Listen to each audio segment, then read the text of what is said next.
నీకంటే బలహీనంగా ఉన్న వాళ్ళు ఈ రోజు లేదు, నీకంటే బలవంతులైన వారు ఈ రోజు లేదు. కానీ నీవు నేను సజీవంగా అంటే మేలు దేవుడు మనకు చేశాడు.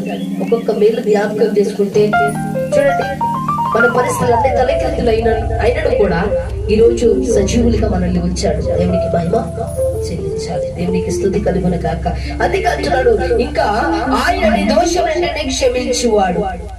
నీ దోషములు, నీ పాపాలు కనుక జ్ఞాపకం చేసుకుంటే నువ్వు చేసిన దేవునికి వ్యతిరేకమైనటువంటి మాటలు కానీ, క్రియలు కానీ, ఆలోచనలు కానీ, ఆయన దేవుడి సన్నిధికి రాకపోవడం కానీ, దేవుని మాటకు విధేయత చూపకపోవడం కానీ, దేవుని ప్రార్థన చేయకపోవడం కానీ, దేవుడికి వచ్చినప్పుడు సత్యవార్త ఇతరులకు చెప్పకపోవడం కానీ, ఇంకా అనేకమైనటువంటి రహస్యమైన పాపాలలో నువ్వు ఉన్నప్పుడు ఈ రోజు వరకు దేవుడు శిక్షించకుండా, మరణానికి అప్పగించకుండా ఏమండి దేవునికి మహిమ కలుగుతారు. నిజమా కదా? అలాంటి పరిస్థితుల్లో ఉంటే దేవుడు మనల్ని సజీవులుగా ఉంచినందుకు నిజంగా ప్రభా ఏ వైద్యుడు ఇస్తాడండి? ఈ వైద్యం ఏ వైద్యుడు ఇచ్చాడు నీకు? ఈ ప్రాణం చెప్పండి, ఏ వైద్యుడు ఇచ్చాడు ఈ ప్రాణం నీకు? నీ నరములు ఎముకలు బలంగా పనిచేస్తున్నాయంటే, నీ జీర్ణ వ్యవస్థ సరిగ్గా పనిచేస్తుంది అంటే, నీ యొక్క కాళ్ళతో నడవగలుగుతున్నావంటే, నీ చేతులతో పని చేసుకుంటున్నావంటే ఇది ఎవరు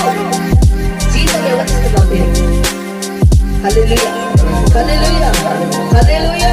దేవునికి మహిమ కలుగును గాక. అందుకంటే నీవు లేని రోజు అసలు రోజే కాదయా, నీవు లేని బ్రతుకు అసలు బ్రతుకే కాదయా, నీవు లేని రోజు అసలు రోజే కాదయా, నీవు లేని బ్రతుకు అసలు బ్రతుకే కాదయా, నీవే లేకపోతే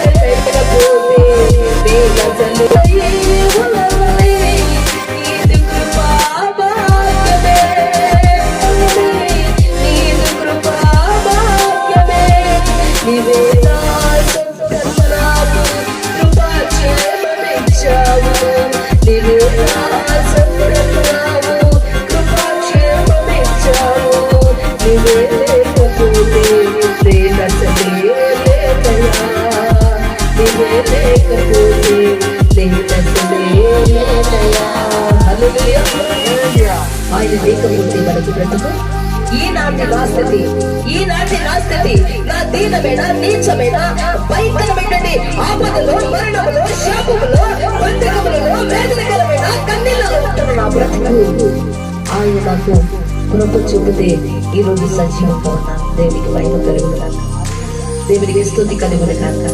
ఆయనే సమస్త ఘనత మహిమ ప్రభావాలకు అర్హుడైన నా జీవము గల దేవుడి సన్నిధిన నిలబడి చెప్పగలుగుతున్నాను, ఆయన లేకపోతే నాకు బ్రతుకు లేదు.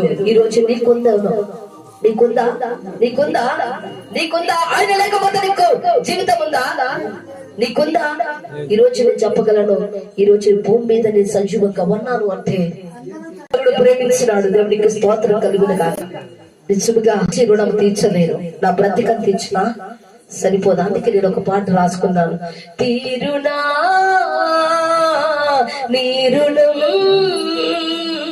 తీర్చగలనా నీ త్యాగం, తీరునా నీ రుణం తీర్చగలనా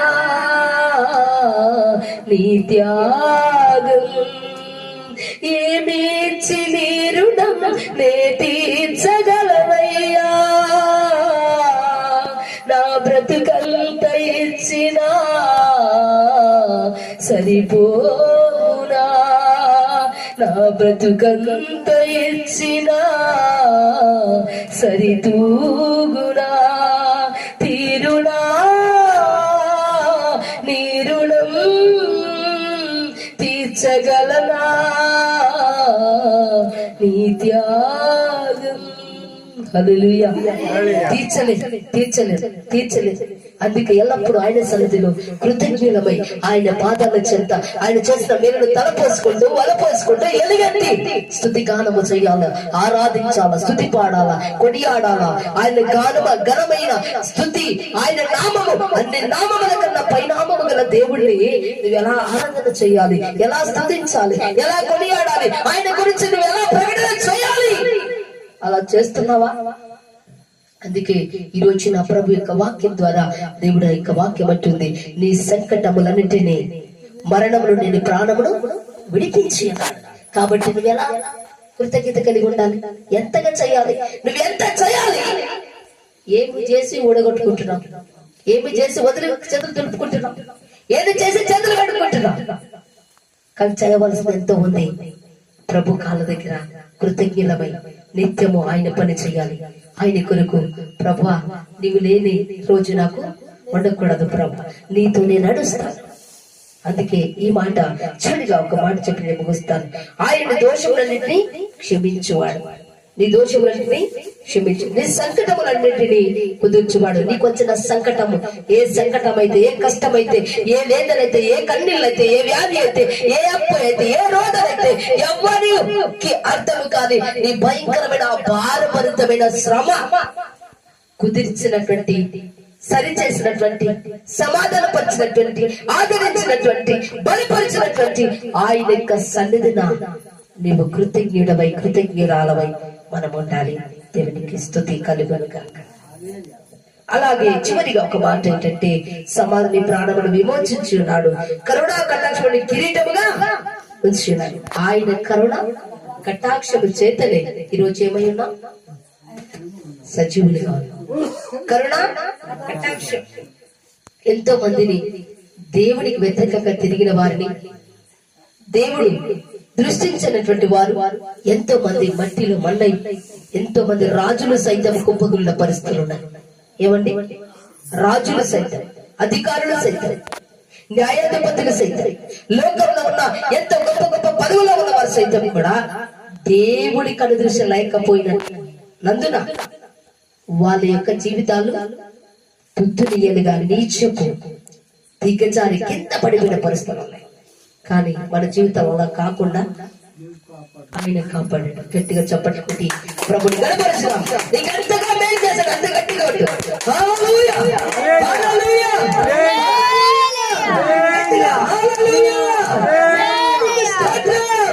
దేవా నీకు మహిమ కలుగును గాక, నీకు స్తుతి కలుగును గాక. నన్ను ఇంతగా ప్రేమించి, నన్ను బలపరిచి, నన్ను ఆదరించి, నన్ను క్షమించి, నా మరణం నుండి తప్పించి, నా వ్యాధి, నా కష్టం నుండి విడిపించిన నా తండ్రి, అన్నిటికంటే మించి నాకు రక్షణ ఇచ్చిన దేవా నీకు స్తోత్రం అని చెప్పు. నీ రక్షణ ఉంటేనే, ఆయన రక్షణ ఉంటేనే మన మీద ఆయన కాపుదల వచ్చింది, ఆయన కంచె పడింది, ఆయన కొంగు మన మీద ఇలా చాపబడింది. దేవునికి మహిమ కలుగును.